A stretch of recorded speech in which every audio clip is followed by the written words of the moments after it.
Only few names of cars electrify fans like the Porsche 911. Add the word turbo and the new version will cause many to really flip out. Here it is, the new 209 Porsche 911 Turbo.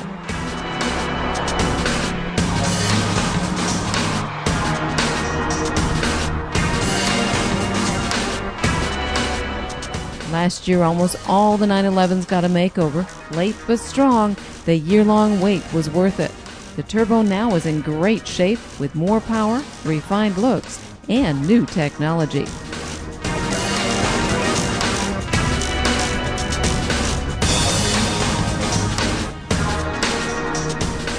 The styling of the new 911 Turbo is based mainly on the design cues of the facelift for the entire model series. Its typical air intakes and the turbo twin wing were not discarded, only their looks refined.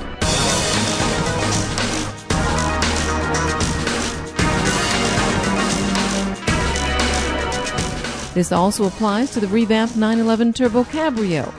Its performance is equal to that of the coupe, its baseline price €9,000 higher.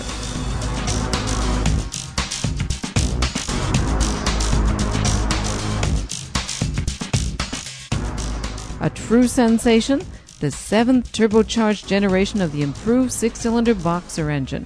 Its 3.8 liters now generating 500 instead of 480 horsepower. Thanks to PDK, gasoline direct injection, and turbocharging, Porsche promises a new level of efficiency and agility. Even with a boost in performance, consumption is considerably lower. This 500 horsepower rocket will debut in September at the Frankfurt Motor Show. The new Porsche 911 Turbo Coupe and Cabrio will go on sale in Germany November of this year. In Germany, pricing will be around €146,000 for the coupe and just under $157,000 for the Cabrio. Opel introduces the sports version of its new mid-range flagship, the Insignia OPC.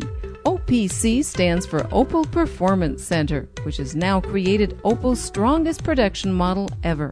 At the heart of this car is a 2.8-liter turbocharged V6 engine with 325 horsepower, 435 newton-meters of torque, and adaptive all-wheel drive. The showpiece sedan from Rüsselsheim has been treated to larger air intakes in the front apron and has a chassis that's been lowered by 10 millimeters. In styling the car, the OPC chose a serious athletic look, deciding against a brutal appearance like that of the Corsa OPC.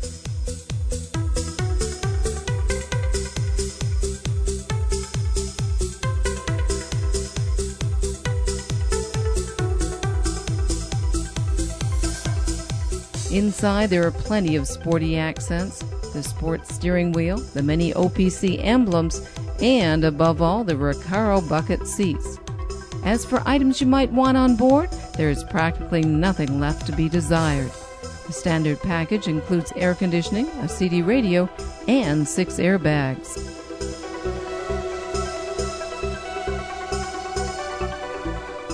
The enhanced Flex Ride suspension allows the driver to switch between 3 different modes: Tour, Sport, and OPC, making the chassis stiffer, the steering more direct, and the throttle more responsive. Opel reports an average consumption per 100 kilometers of a mighty 11.4 liters. The Insignia OPC will be offered not only as a hatchback and a sports tourer, but also as a notchback.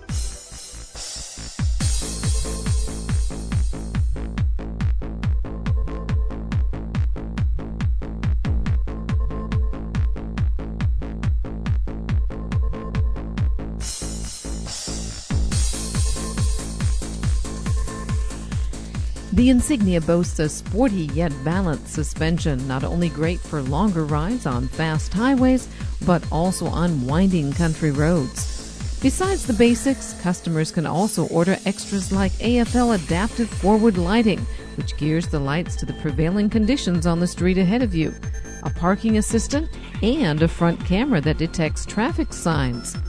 It's not only beneath the hood where the Insignia proves it's Opel's top model, also its appearance comes across as superior and powerful.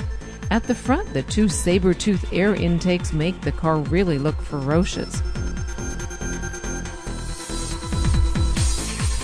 The notchback measures 4 meters 83 in length. The station wagon is of course longer at 4 meters 91. The wheelbase is the same on both models, 2 meters 73.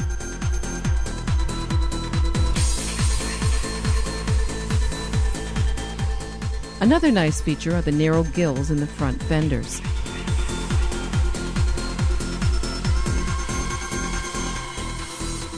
The wheels come standard in 19 or optional in 20 inches. From a side angle, the Insignia is also quite striking with its low side sills and a small rear spoiler.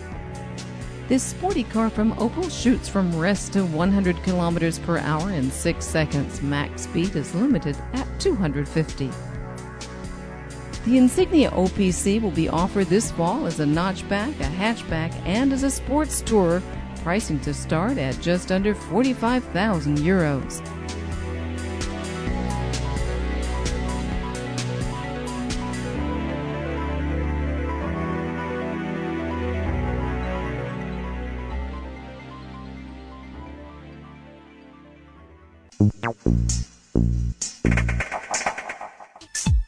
Economical and eco-friendly like never before. That's the trademark of the Volvo model range this summer of 2009.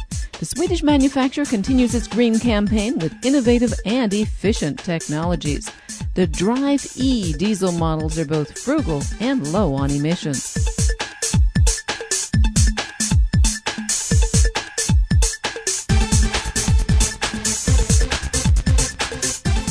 The C30 and V50 are now available with a 109 horsepower diesel engine, including a start-stop function. In conjunction with other Drive E features, the consumption is lowered by 3.9 liters per kilometer.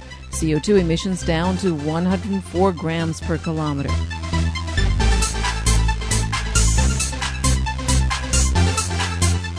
The Volvo V70 and S80 are also treated to the 1.6-liter diesel engine and make do with 4.9 liters per 100 kilometers, emitting only 129 grams of CO2 per kilometer. What's more, both of these models will be offered with a new 2.5-liter flex fuel engine, which can be powered either by gasoline or E85 bioethanol.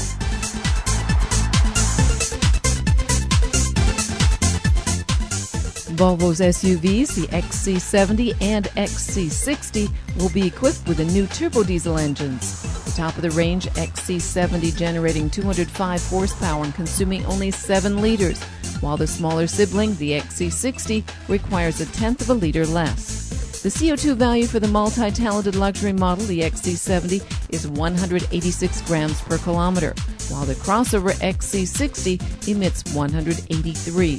For the first time, the XC60 will also be offered with front-wheel drive.